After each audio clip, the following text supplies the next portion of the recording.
À Oko vivait une coiffeuse populaire connue sous le nom de la tresseuse silencieuse.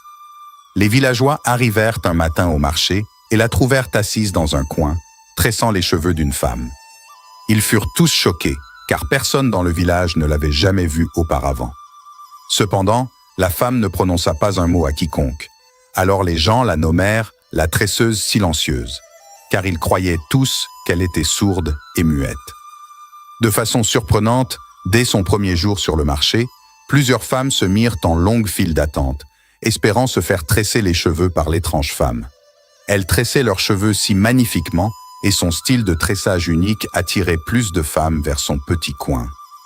Les autres coiffeuses du village étaient si jalouses que leurs clientes ne venaient plus se faire coiffer chez elles. Elles préféraient toutes se faire tresser par la tresseuse silencieuse, malgré l'attente dans de longues files. Cela amena les autres coiffeuses à se demander qui était la tresseuse silencieuse et d'où elle venait. Un jour, une coiffeuse nommée Naro décida de rester tard dans la nuit pour suivre la tresseuse silencieuse jusqu'à chez elle. Naro était tellement curieuse de savoir qui était la tresseuse silencieuse et où elle vivait. Elle attendit sur le marché, espérant la suivre chez elle une fois son travail terminé. Cependant, après quelques heures d'attente, Naro s'endormit profondément. Elle se réveilla quelques minutes plus tard et remarqua que la tresseuse silencieuse était partie. Naro était tellement déçue et se demandait quand elle s'était endormie. Elle décida d'essayer à nouveau la nuit suivante. Elle rentra chez elle très triste et alla directement se coucher. Naro fit un rêve où elle voyait la tresseuse silencieuse hurler hystériquement sur un groupe de personnes enfermées dans une cage. Naro se réveilla terrifiée car elle reconnut la plupart des villageois comme étant des personnes que la tresseuse silencieuse avait récemment coiffées. Elle était si confuse et se demandait ce que son rêve signifiait. Elle arriva au marché le lendemain matin et rencontra un groupe de femmes attendant de se faire tresser les cheveux. Naro ressentit un fort désir d'avertir les femmes de ce qu'elle avait vu dans son rêve. Mais lorsqu'elle s'approcha d'elle, elles l'apercevèrent comme une femme jalouse qui ne supportait pas le fait que les gens préféraient la tresseuse silencieuse à elle-même. Naro se retira dans son coin, se sentant terriblement mal de ce qui venait de se passer. Elle commença à douter d'elle-même, en regardant la tresseuse silencieuse tresser les cheveux des femmes, l'une après l'autre. À ce moment, Naro commença à sentir qu'elle était réellement jalouse de la tresseuse silencieuse, et cela la troublait. Elle décida de déménager dans un autre marché le lendemain matin. Alors que la file d'attente de la tresseuse silencieuse continuait à s'allonger, une jeune femme nommée Baina, qui avait attendu des heures, s'assit pour se faire tresser les cheveux. Baina était nouvelle dans le village et cherchait une bonne coiffeuse. Lorsqu'on lui indiqua le marché du village, elle arriva tôt et rencontra une très longue file d'attente. Elle se demanda pourquoi tant de personnes faisaient la queue pour une seule femme, alors que d'autres coiffeuses attendaient 100 clients. Cela semblait étrange à Baina, qui décida également d'attendre son tour. Après quelques heures, ce fut enfin le tour de Baina, et la coiffeuse lui fit signe de s'asseoir. Pendant que la tresseuse silencieuse commençait à tresser les cheveux de Baina, celle-ci s'endormit profondément et se retrouva entraînée dans une cage par la tresseuse silencieuse. Baina lutta avec la coiffeuse pendant quelques minutes, parvint à se libérer et commença à courir. Pendant sa fuite, elle vit de nombreuses personnes enfermées dans une grande cage, ce qui la terrifia. Baina se réveilla soudainement de son sommeil, n'ayant jamais été aussi terrifiée de toute sa vie. Elle se demanda ce que signifiait son rêve, mais resta calme en remarquant que la tresseuse silencieuse continuait à tresser ses cheveux. Baina tendit la main vers son sac à main et en sortit un petit miroir pour regarder ses cheveux. C'est alors qu'elle aperçut un monstre terrifiant se tenant derrière elle.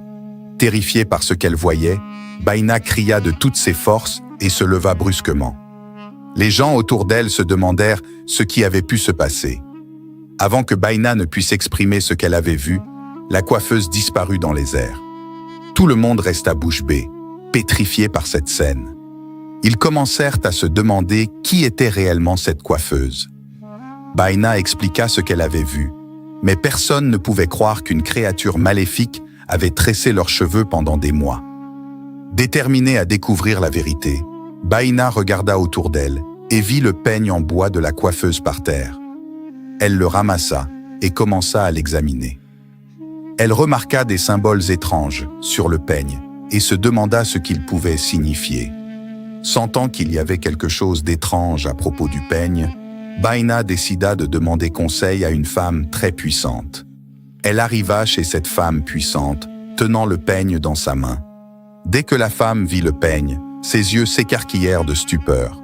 Elle expliqua que les marques étaient des symboles d'un esprit très sombre qui piégeait ses victimes et les soumettait à la douleur et à la souffrance. La femme puissante révéla que quiconque avait eu un contact avec le peigne vivrait une vie très douloureuse et triste, remplie de misère et de malheur.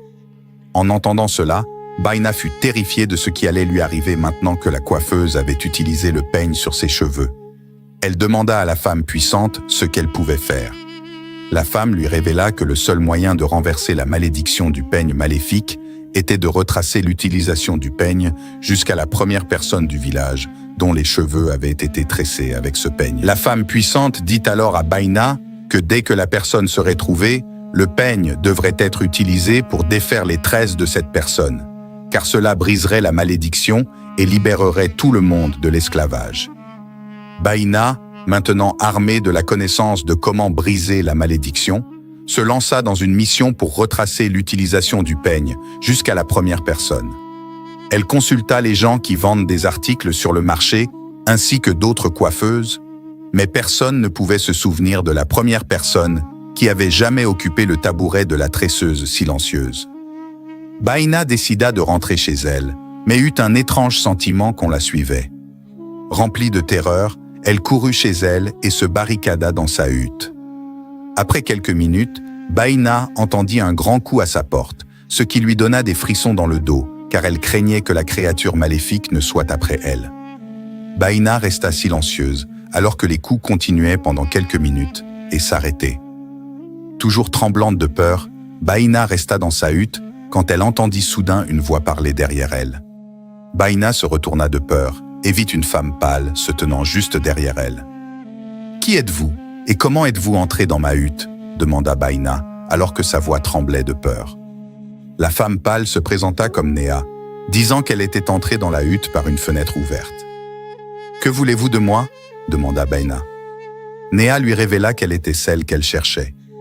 Néa expliqua comment les choses avaient changé pour le pire après que la tresseuse silencieuse lui avait tressé les cheveux ce matin fatidique. Elle vit sa vie s'effondrer sous ses yeux et se demanda ce qui avait pu mal tourner. Tous ses enfants tombèrent malades et moururent en peu de temps. Ce laps de temps, son mari la quitta, car il croyait qu'elle était maudite. Peu savait-elle que la tresseuse silencieuse était derrière tout son malheur. Baina était heureuse d'avoir trouvé la femme qu'elle cherchait. Elle convainquit Néa de la suivre chez la femme puissante. Quand elles arrivèrent à la maison, la femme puissante demanda le peigne maléfique. Baina le lui donna, et elle l'utilisa pour défaire les tresses de Néa. Pendant qu'elle défaisait les tresses, la créature maléfique apparut. La femme puissante commença à réciter quelques mots puissants, tout en continuant à défaire les tresses. Avec chaque coup de peigne sur les cheveux de Néa, la créature maléfique gémissait de douleur extrême. Baina regarda la créature maléfique se dissiper dans les airs après que la femme puissante eut réussi à défaire toutes les tresses de Néa. La femme puissante, avec un sourire sur le visage, déclara que le village était maintenant libre de l'emprise maléfique de la créature. Tous les innocents dont les esprits avaient été autrefois enfermés par la coiffeuse maléfique étaient maintenant libres. Les gens jubilaient alors qu'ils dansaient et montraient leur gratitude pour leur liberté. Le marché d'Aoko, autrefois enveloppé de misère et de peur, prospérait maintenant. Les autres coiffeuses, qui avaient été éclipsées par la tresseuse silencieuse, retrouvèrent leurs clientes et le village retrouvait sa vivacité habituelle. La leçon tirée de cette histoire est que suivre aveuglément les tendances sans les remettre en question ou les comprendre peut être très dangereux. Nous devrions tous apprendre à discerner et à chercher la connaissance plutôt que de suivre aveuglément la foule. De plus, il est important de faire confiance à ses instincts et de ne pas négliger les signes avant-coureurs, car notre intuition peut nous protéger des dangers imminents.